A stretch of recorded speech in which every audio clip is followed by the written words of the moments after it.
네.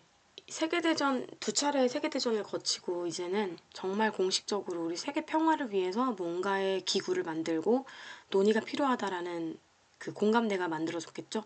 그래서 평화를 위한 노력 단원에서 배우도록 하겠습니다. 여기에 있는 군인들이 파란색 모자를 쓰고 있죠. 이 파란색 모자는 국제연합에서 운영하는 평화유지군이라는 뜻의 이제 모자입니다. 그래서 국제연합기가 파란색이거든요. 유엔기가 하늘색이라서 그것과 같은 파란색 모자를 썼다고 합니다. 자, 그럼 평화를 위한 어떤 논의가 이루어졌을까요?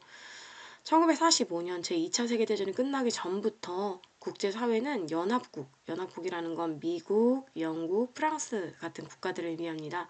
이런 국가들을 중심으로 평화를 위한 논의를 시작했습니다.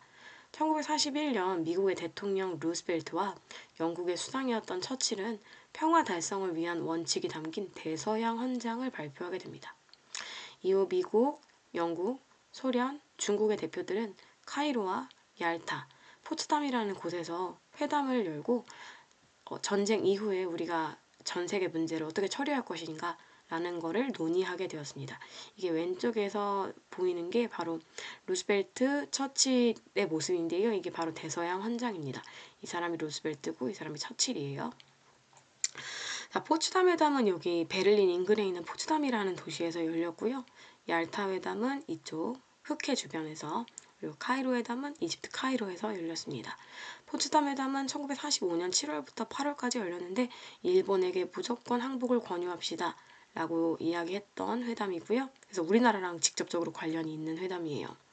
얄타 회담은 45년 2월인데 국제연합을 창설하기로 합시다. 이제 소련도 대일본 공격에 참가하기로 합니다. 라는 걸 결의했던 회담입니다.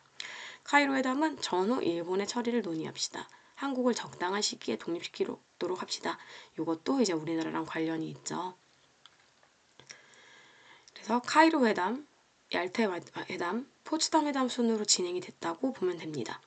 그래서 카이로 회담과 포츠담 회담 모두 이제 일본의 항복 그리고 한국의 독립과 관련이 있기 때문에 우리나라와 관련이 있어요. 특히 카이로 회담이 우리나라와 훨씬 더 관련이 있겠죠. 요거는 이제 임시정부의 외교적 노력의 결과라고 보면 됩니다. 전쟁 이후 그러면 연합국의 반대측에 있었던 전쟁을 일으켰던 추축국들은 어떻게 되었을까요? 추축국에는 이탈리아, 독일, 일본이 있습니다. 이탈리아는 1943년에 연합국의 공격을 받아 그 이탈리아 무솔리니라는 사람의 파시즘 정권, 나치 같은 정권을 의미하거든요. 히틀러 같은 정권. 그 파시즘 정권이 몰락하면서 항복하게 됩니다. 독일은 45년에 미국, 영국, 프랑스, 소련에 의해서 나라가 4개로 분할이 됩니다. 분할 점령되어 2차 세계대전 중에 점령한 모든 영토를 상실하게 됐고 한동안 연합국의 통치를 받아야만 했습니다. 한편 미국이 일본의 원자폭탄을 터뜨린 거 알고 있죠? 2개를 터뜨렸잖아요. 히로시마와 나가사키에. 그래서 그 이후에 무조건 항복을 선언한 일본은 연합국 최고사령부의 통치를 받다가 1951년 샌프란시스코 강화회의의 결정에 따라 주권을 되찾게 됩니다. 그러면 국제연합, 유엔은 어떻게 탄생하게 되었을까요? 제2차 세계대전을 거치면서 국제사회는 세계 평화 유지와 전쟁 방지를 위한 새로운 국제기구 설립 필요성에 공감을 하게 됩니다. 이에 전쟁 이후의 처리 문제와 서로 군사력을 투자하는 비용, 군비를 축소하자라는 의미 있는 논의를 하기 위해서 새로운 국제기구가 출범할 수 있는 기초를 마련하였는데요. 45년 51개국 대표들이 국제연합 헌장을 만들고 합의하면서 국제연합이 공식적으로 창설되게 되었습니다.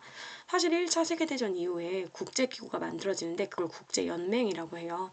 하지만 국제연맹은 군사적인 제재 수단이 없었거든요. 하지만 국제연합, 그 국제연맹보다 업그레이드된 국제연합은 군사 제재 수단이 있었다는 게 굉장히 중요한 특징입니다.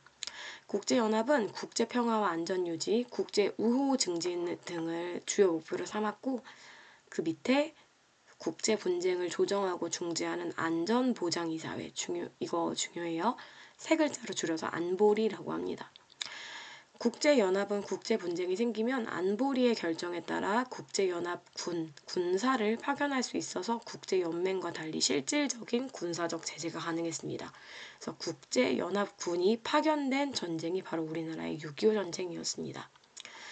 전후 세계 평화를 위해 어떤 노력을 했을까요? 2차 대전 이후 유럽인들은 평화 유지와 경제 재건을 위해서 유럽 통합을 추진했습니다. EU 기억나시죠?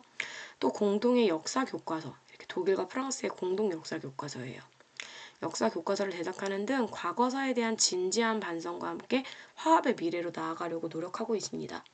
동아시아에서도 과거사에 관한 사죄와 보상을 비롯해 동아시아의 평화와 인권, 협력체제 수립을 위한 여러 가지 노력이 계속되고 있는데 유럽만큼은 좀 더딘 것 같아요.